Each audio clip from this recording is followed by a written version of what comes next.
sehingga kita bisa bertemu kembali pada hari ini pada mata pelajaran Ibu PPKN, ya. Sebelum kita melanjutkan materi pada pagi hari ini, ada baiknya kita membaca doa terlebih dahulu. Silakan dipimpin membaca doanya. Marilah teman-teman, sebelum kita memulai belajar, alangkah baiknya kita berdoa menurut kepercayaan masing-masing. Berdoa dimulai.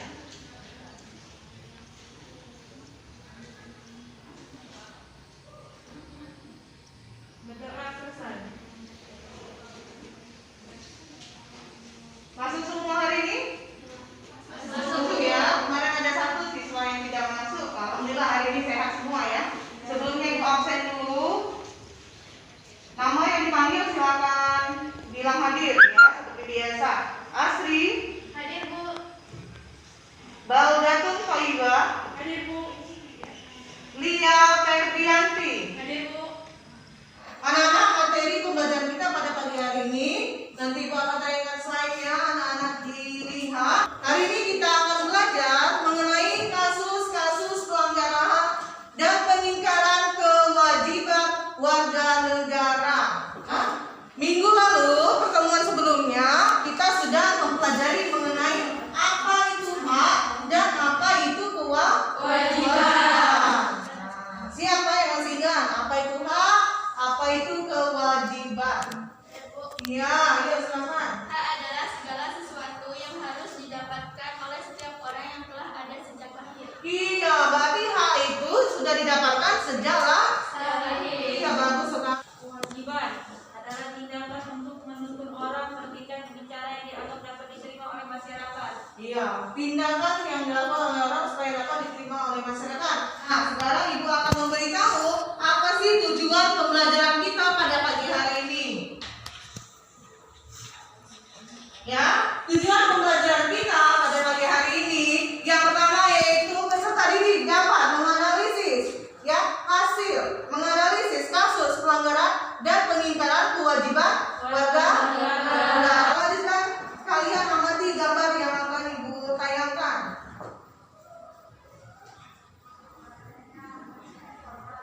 Coba dilihat gambar yang Ibu tayangkan. Di sana ada motor dan rambu lalu lintas. Ya, sebelum materi kita masuki lebih lanjut, supaya kita mengetahui apa sih manfaat mempelajari materi ini, ada baiknya anak-anak itu melihat dulu tayangan tersebut. Nanti anak-anak bisa ya memberikan pendapat mengenai apa sih maksud dari tayangan tersebut dan diamati. Ayo, silakan siapa yang berani? Iya, silakan Riri. Menurut pendapat saya, dari gambar yang sudah ditayangkan, gambar tersebut menjelaskan adanya pelanggaran lalu lintas yang dilakukan oleh seorang pengemudi motor yang menerobos jalur searah. Iya, bagus sekali pendapatnya. Kalau di negara kita, sebagai warga negara apa kewajiban kita? Harus menaati peraturan dari pemerintah. Mentaati peraturan perundang-undangan di negara kita. Apalagi? Membayar pajak. Ya, kamu punya motor? Punya. Punya. Bayar nggak pajaknya? Bayar. Internal. Yang pertama dulu, sikap egois. Nah, egois itu apa? Mau menang sendiri. Nah, yang kedua, rendahnya kesadaran warga negara terhadap peraturan. Nah, warga negara itu tahu nggak ada peraturan di negaranya? Tahu, tapi mereka tidak sadar. Menghormati hak orang lain, ya. Jadi kita harus mempunyai sikap yang toleran. Kebalikannya, jika tidak ingin adanya suatu pelanggaran hak dan pengingkaran kewajiban. Selanjutnya apa? Penyalahgunaan kekuasaan. Nah, ini yang berkuasa, ya. Yang berkuasa. Kekuasaan itu siapa maksudnya? Siapa? Pemimpin. Pemimpin bisa. Aparat penegak hukumnya, ya. Pokoknya orang yang mempunyai kekuasaan disalahgunakan. Selanjutnya sekarang faktor eksternal. Iya. Jadi satu, ketidaktegasan aparat penegak hukum. juga hukumnya tidak tegas. Makanya sering terjadi pelanggaran yang berulang. Ya. Yang kedua, adanya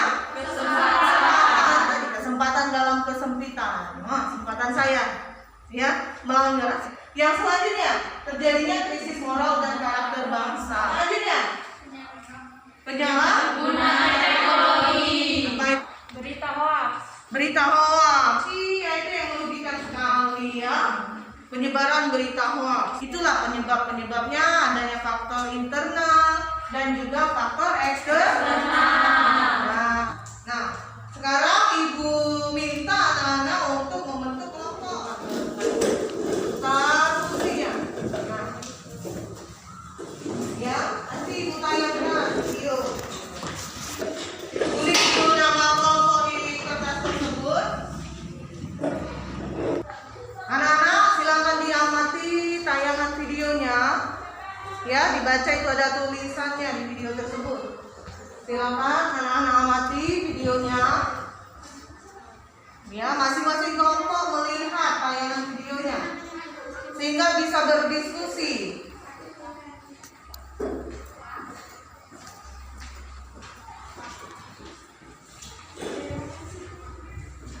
Sudah melihat tayangan tadi ya? Sekarang anak-anak silakan berdiskusi. Menurut pendapat saya, video yang sudah ditayangkan tadi dapat disimpulkan bahwa anak di bawah umur yang bekerja masih memiliki hak sekolah atau hak memiliki pendidikan seperti anak lain. Dikhawatirkan mereka malah terlibat pergaulan bebas dan menjadi pribadi yang buruk. Kalau menurut saya juga berpendapat bahwa anak yang di bawah umur dilarang untuk bekerja itu bisa saja mengganggu kesehatannya, karena bisa saja ia kurang istirahat, ia juga mudah lelah. Saya mempunyai pendapat juga, yaitu menurut saya hal yang sangat memperhatikan yang harus segera pemerintah tindak lanjuti. Anak-anak seperti mereka juga punya hak besar untuk bersekolah seperti anak-anak lain. Menurut pendapat saya, kalau memang keterbatasan ekonomi, setidaknya jangan bekerja terlalu keras, karena pada dasarnya setiap anak berhak belajar dan bermain bersama teman supaya bisa bersosialisasi. Kalau menurut pendapat saya sih seharusnya bekerja di bawah umur dilarang, dan bagi yang mempekerjakan dikenakan sanksi yang berat. Bekerja di bawah umur hal yang sangat memprihatinkan. Tidak selayaknya anak kecil bekerja keras. Seharusnya mereka dapat menikmati indahnya masa kecil. Menurut saya, anak di bawah umur tidak diwajibkan untuk bekerja, karena anak seusia mereka wajib untuk mendapatkan pendidikan seperti anak-anak lainnya. Dan dikhawatirkan bekerja di usia kecil dapat mempengaruhi mental anak tersebut. Dan di satu sisi ada sebagian dari orang tua anak tersebut memiliki keterbatasan ekonomi. Kalau menurut pendapat saya, meskipun ada beberapa anak yang mengatakan dia ingin bekerja, hal tersebut tetap merupakan hal yang tidak diinginkan karena tidak menjamin masa depan anak tersebut. Dilihat ya, pelanggaran haknya yang apa, pengingkaran kewajibannya apa, terus supaya apa yang harus dilakukan ya dari anaknya ataupun dari pemerintah apa, pasti ada semua pelanggaran hak, pengingkaran kewajiban, terus adanya upaya apa, penanganan pelanggaran dan pengingkaran kewajiban tersebut. Jadi di situ analisanya, ya. Silakan ditulis di kertasan, nanti anak-anak tampilkan, ya. Silakan menampilkan masing-masing kelompok, nanti saling menanggapi di depan.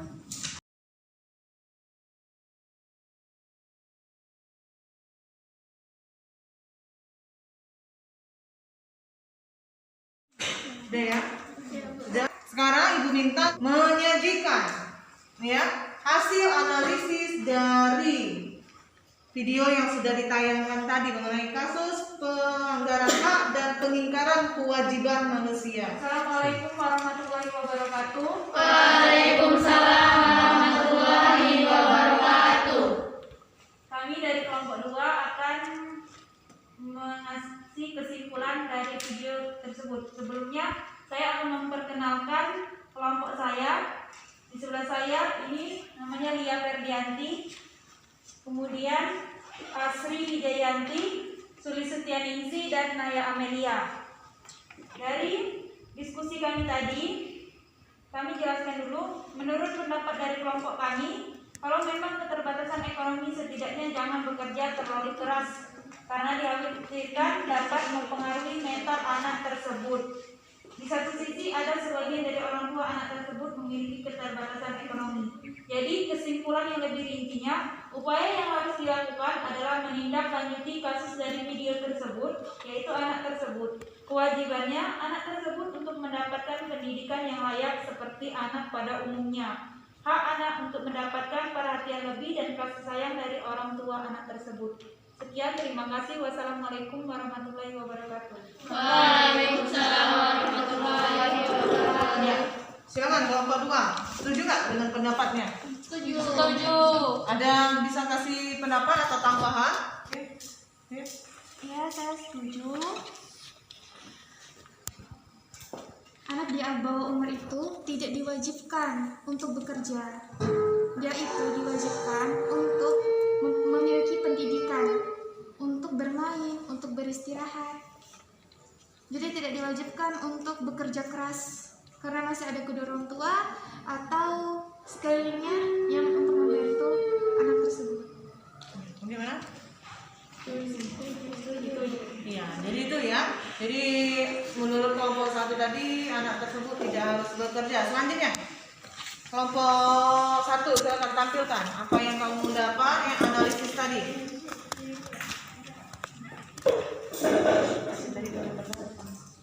Assalamualaikum warahmatullahi wabarakatuh. Waalaikumsalam warahmatullahi wabarakatuh. Baiklah, kami dari kelompok 2 ingin menyampaikan kesimpulan dari penayangan video di depan tadi. Sebelumnya, saya akan memperkenalkan diri dulu dan kelompok saya. Perkenalkan, nama saya Sri Purwasih dan yang di sebelah kanan saya bernama Helinda. Selanjutnya, Kairani Zulaika dan Susanti, Nur Puspitasari dan Ernawati.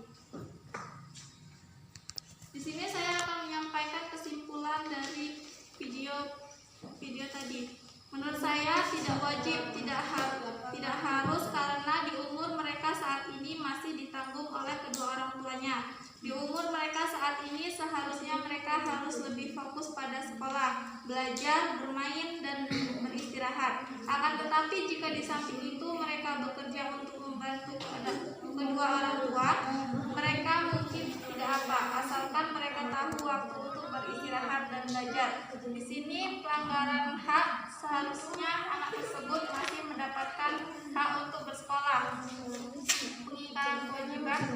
Kewajiban anak tersebut kepada orang tua masih hanya sebatas membantu, bukan untuk bekerja.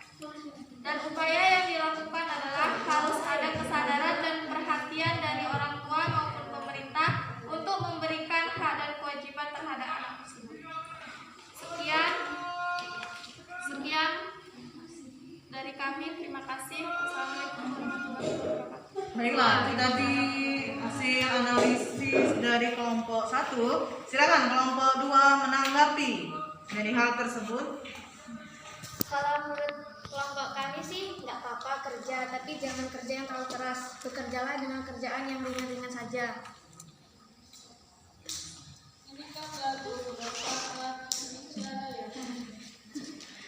Ya, jadi itu ya. Nah, sekarang hasil dari diskusi anak-anak kumpulkan sama ibu beserta buku catatannya juga dan latihannya.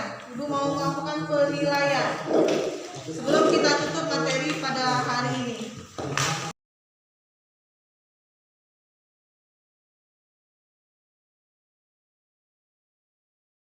Sebelum kita menutupnya, baiknya kita membaca doa terlebih dahulu. Silakan dipimpin. Marilah teman-teman kita berdoa menurut kepercayaan masing-masing. Berdoa mulai. Mantela, Mutiara, Kirana, Agem, Gurita Hari, Muhammad Tukar. Sekian pembelajaran kita pada pagi hari ini. Terima kasih untuk waktu dan kesempatannya. Semoga kita selalu dapat